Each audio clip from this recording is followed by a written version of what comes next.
દૂરથી એક માણસ બિચારો કબાટ ધકેલતો હતો એકલા હાથે.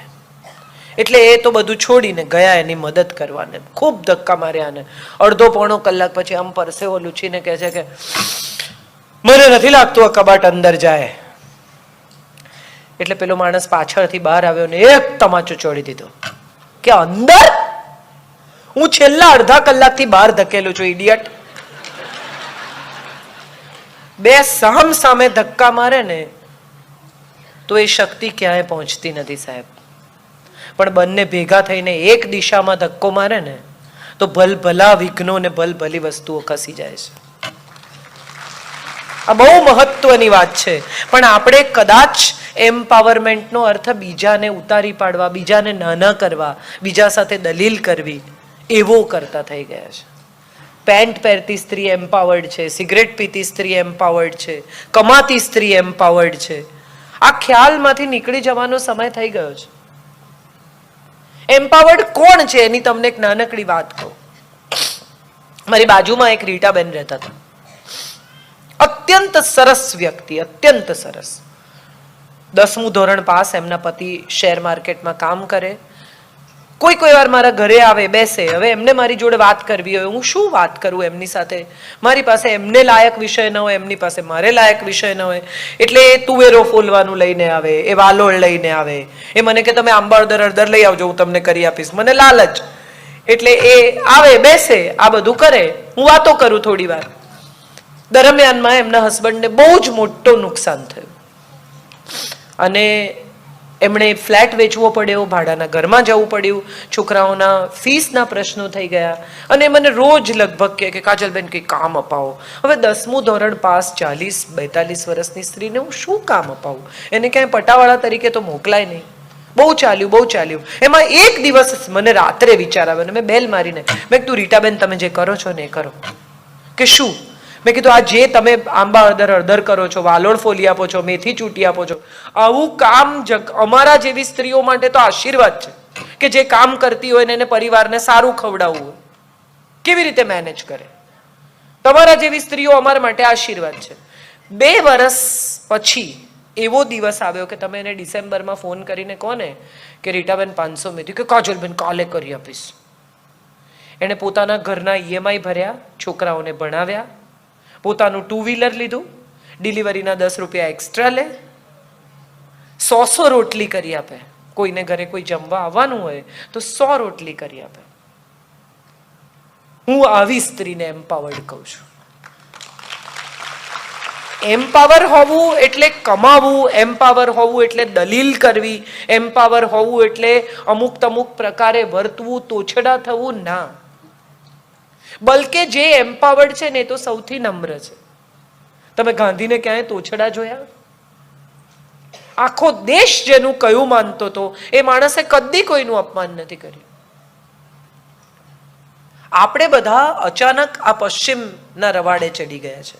આપણને લાગે છે કે એમ્પાવર્ડ સ્ત્રી એટલે પેન્ટ પહેરતી સ્ત્રી, એમ્પાવર્ડ સ્ત્રી એટલે અમુક રીતે વર્તતી સ્ત્રી, એમ્પાવર્ડ સ્ત્રી એટલે સિગરેટ પીતી, શરાબ પીતી, અંગ્રેજી બોલતી, ફરફરાટ બ્રાન્ડના વસ્તુઓ વાપરતી. ના, આપણે પાછા જઈએ તો સમજાય કે આપણી પાસે સુકન્યા છે, અનસુયા છે, કૈકેયી છે. પતિના રથમાં આંગળી નાખીને એનું પૈડું ઉતરી જતું જેણે અટકાવ્યું. ચલો આંગળી નહીં નાખી હોય, એક્ઝાગરેટેડ હશે, ખીલો નાખ્યો હશે, પણ એ ખીલો નાખવાનો સૂઝ્યો તો ખરો? હું આજે જ કહેતી હતી કે બાજુમાં બેઠેલી પત્ની જોજે કરે, એ પણ ત્યાં કહી શકી હોત ને, એ પૈડું ગયું. એને બદલે પતિને ખબર ન પડી. યુદ્ધ પૂરું થઈ ગયું ત્યારે ખબર પડી કે પૈડામાંથી ખીલું નીકળી ગયું. હું એવી સ્ત્રીને એમ્પાવર્ડ કહું છું. સુકન્યાની કથા આપણે બધા જાણીએ છીએ. ફરવા નીકળી છે સખીઓની સાથે અને ચ્યવન ઋષિ ની ઉપર આખો રાફડો જામી ગયો છે. એમાં 2 આંખો તગે છે, એમાં સળિયા ખોસે છે.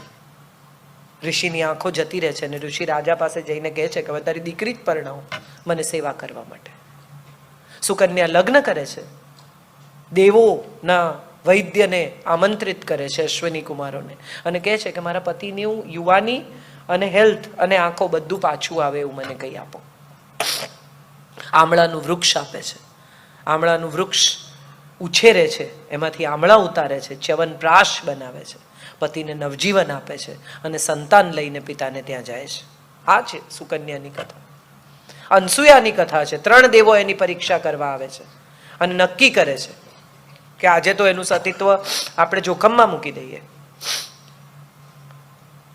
સાધુ વેશે આવીને 3 દેવો કહે છે કે અમને તો નગ્ન થઈને જમવાની ટેવ છે, હવે જો હા પાડે તો પતિ ધર્મ લાજે, ના પાડે તો અતિથિ ધર્મ લાજે. અનસુયા અંજલિમાં પાણી લે છે, ઈશ્વરનું નામ લે છે, પતિને યાદ કરે છે અને પાણી છાંટે છે અને 3 દેવોને બાળક બનાવી દે છે. આ અનસુયાની તાકાત છે. આવી સ્ત્રીઓ છે આપણા દેશની. આપણે કારણ વગર કેટલીક સ્ત્રીઓના દાખલા લઈએ છીએ. હમણાં હું એક દિવસ એક જગ્યાએ બેસીને જમતી હતી ને પાછળ આખી કીટી હતી સ્ત્રીઓની, વાતો કરતી હતી સ્ત્રીઓ.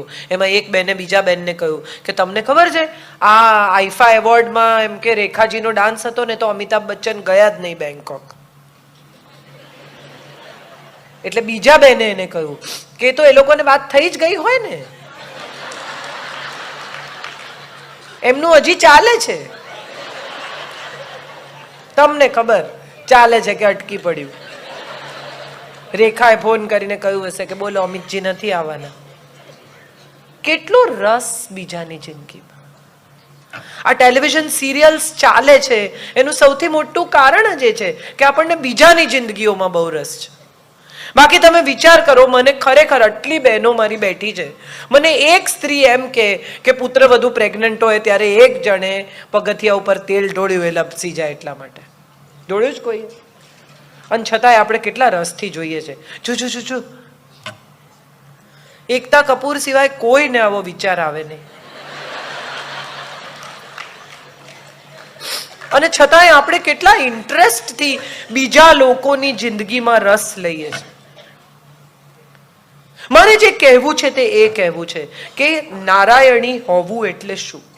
સૌથી પહેલા તો એ સમજીએ કે નારાયણ એટલે શું. નરનું આયન, નરની કથા, નર હોવાની કથા, નારી હોવાની કથા એ નારાયણ અથવા નારાયણી છે, જે ઈશ્વરની લગોલગ છે, જેને બાળકને જન્મ આપવાની શક્તિ આપીને, તાકાત આપીને ઈશ્વરે પોતાની બાજુમાં બેસાડી કે માણસ જાત ચાલુ રહે ને એ કામ તારા ખભે. તમે વિચાર કરો, ફેક્ટરી હોય કોઈની અને એક બેચ ખરાબ નીકળે, ડોલનો, મસાલાનો, વસ્તુનો, માણસ તરત પ્રોડક્શન બંધ કરી દે. કરી દે કે ના કરી દે? રિપેરિંગ કરાવે, હા કે ના? આટલો ખરાબ બેચ માણસનો બહાર પડે છે, ભગવાન બંધ કરે છે પ્રોડક્શન? કેટલો વિશ્વાસ છે એને આપણામાં કે કઈ નહીં, સુધરી જશે. અને જેણે આપણને બનાવ્યા એને આપણે કેટલા પ્રેમથી બનાવીએ છીએ. બકોર પટેલ આપણે ત્યાં ત્યારે હતું જ્યારે ડિઝની નહોતું. આઈ એમ શ્યોર થોડા લોકોને તો ખબર જ હશે બકોર પટેલ. અદ્ભુત વાર્તાઓ હરિપ્રસાદ વ્યાસની, બકરાનું માથું ને માણસનું શરીર. અને આપણે ત્યાં ત્યારે હતું જ્યારે ડિઝની તો શોધાયું પણ નહોતું.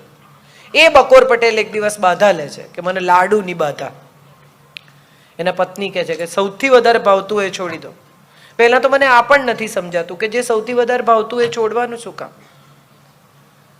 ભગવાનને બ્લેકમેલ કરવા કે હું આઈસ્ક્રીમ છોડી દઈશ. હા તો છોડી દે ભાઈ. એ બી એવું જ કહેતો હશે કે છોડ તું તારે, મને કઈ ફરક નહીં પડે. કેટલા લોકો ભાત છોડી દે કે મને બહુ જ ભાત ભાવે ને એટલે હું છોડી દઈશ, મારું કામ નહીં થાય ત્યાં સુધી. પછી અઠવાડિયા પછી કે હું કોદરી ખાઉં છું, સંતોષ ના થાય ને.